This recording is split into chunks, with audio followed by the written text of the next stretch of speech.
ஓம் சாந்தி. VK. Surajbhai அவர்களின் தாரணை வகுப்பு மே 17, 2024. நாம் சுகத்தின் வள்ளலுடைய குழந்தைகளாவோம். பிறருக்கு சுகத்தையே வழங்க வேண்டும். நமது முகத்தின் மூலமாக தந்தையை வெளிப்படுத்தும் அளவிற்கு நல்ல குணங்களை வாழ்க்கையில் தாரணை செய்ய வேண்டும். நம்மை பார்த்து பகவானே மகிழ்ச்சியடையும் அளவிற்கு விலை மதிக்க முடியாத இரத்தினங்களாக ஆக வேண்டும். ஆஹா, எனது விலைமதிப்பற்ற இரத்தினங்களே என்று தந்தை ஆனந்தமடைய வேண்டும். எனவே நாம் தூய்மையின் சக்தியால் நிறைந்துவிட வேண்டும். ஏனென்றால் தூய்மை தன்மையின் பண்பினால்தான் ஒரு ஆத்மாவின் மதிப்பு அதிகமாகிறது. தூய்மை தன்மையின் குறைபாட்டினால்தான் கரைகள் படிந்து விடுகின்றன.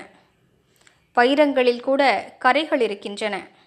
பூத கண்ணாடியினால் அவற்றை பார்க்க முடியும். வைரங்களை பற்றி நன்றாக அறிந்தவர்கள் அதை தெரிந்திருப்பார்கள். அவற்றையெல்லாம் சோதனை செய்துதான் விலையை மதிப்பிடுகிறார்கள். நாமும் பகவானுடைய உண்மையான இரத்தினங்கள், முத்துக்கள், வைரங்களாவோம். தூய்மை தன்மை நம்மை கரையற்ற வைரமாக்குகிறது.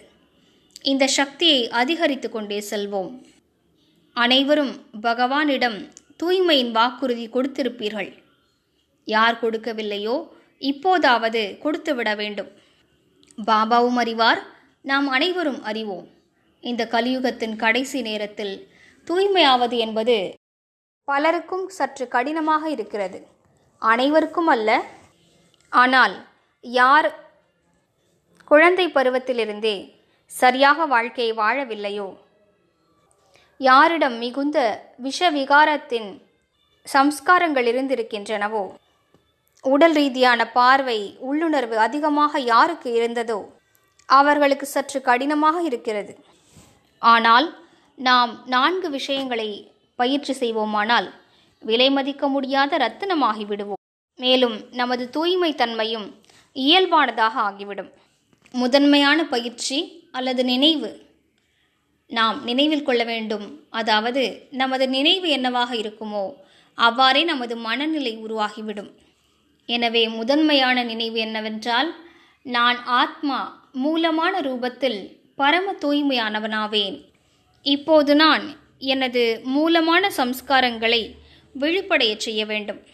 எனது மூல சம்ஸ்காரமே பரம தூய்மையானதாகும் என்று எந்தளவிற்கு நினைவு செய்வோமோ நமது தூய்மை தன்மையின் சக்தி அதிகரித்து கொண்டே செல்லும். சிலருக்கு தூய்மையற்ற தன்மை வெளிப்பட்டு விடுகிறது.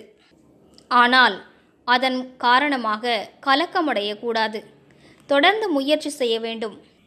2வது நினைவு, நான் தூய்மை கடலாகிய பரமாத்ம தந்தையின் குழந்தையாவேன். தந்தை எப்படிப்பட்டவரோ குழந்தைகளும் அவ்வாறுதான் இருப்பார்கள். அவர் தூய்மை தன்மையின் கடல் என்றால் நான் தூய்மையற்றவனாக ஏன் இருக்கிறேன்? இந்த சிந்தனையானது உங்களை தூய்மை தன்மையை நோக்கி அழைத்து செல்லும். 3வது நினைவு, நான் தேவகுலத்தின் முழுமையான விகாரங்களற்ற ஆத்மா ஆவேன். இவ்வாறு நமது உண்மையான சொரூபத்தை முன்னிலையில் கொண்டு வருவோம். எத்தனை பிறவிகள் முழுமையான விகாரங்களற்ற நிலையில் நான் இருந்தேன். இதனை நினைவு செய்யும்போது அந்த தன்மை விழிப்படைய துவங்கும்.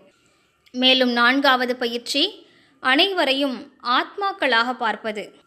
இதன் மூலம் ஜென்ம ஜென்மங்களாக உருவாக்கப்பட்ட தேகரீதியான உள்ளுணர்வு அழிந்து போய்விடும். விகாரங்களின் சம்ஸ்காரங்கள் மறைய துவங்கும். இந்த கலியுக இரவில் யார் விகாரத்தின் மீது வெற்றியடைந்திருப்பார்களோ அவர்களே சர்வ வல்லமை படைத்தவர்களாவார்கள். அப்படிப்பட்டவர்களை பகவானே மிகவும் நேசிக்கின்றார். எனவே வாருங்கள், பகவானுடைய அன்பிற்கு நாம் பாத்திரமானவர்களாவோம். பிறருக்கு சுகமளிப்பவர்களாக ஆவோம். நம் முன்னிலையில் யார் வந்தாலும் என் நெற்றியிலிருந்து தூய்மை தன்மையின் அதிர்வலைகள் வெளிப்பட்டு இந்த ஆத்மாவிற்கு கிடைத்து கொண்டிருக்கின்றன என்றும் பயிற்சி செய்வோம். என்னிடம் யார் வந்தாலும் தூய்மையின் சக்தியை பெற்றுக்கொண்டு செல்கிறார்கள். இது மிக அழகான பயிற்சியாகும். இதனை தொடர்ந்து பயிற்சி செய்யக்கூடியவர்கள் வெற்றிமணி மாலையின் மணியாகி விடுவார்கள். ஏனென்றால் இதன் மூலம் வாழ்க்கையில் முழுமையான தூய்மை தன்மை வந்துவிடும். எனவே வாருங்கள், நாம் தூய்மையாவோம். பார்வை, உள்ளுணர்வு, எண்ணங்கள், வார்த்தைகள் என்று அனைத்து விதத்திலும் பிறருக்கு தூய்மை தன்மையின் தானமளிப்போம். பாபாவின் பெயரை வெளிப்படுத்தும் அளவிற்கு அனைவருக்கும் சுகத்தை வழங்குவோம். மேலும் பரமானந்த நிலையாகிய தூய்மை தன்மையினை வாழ்க்கையில் அனுபவம் செய்வோம். ஓம் சாந்தி.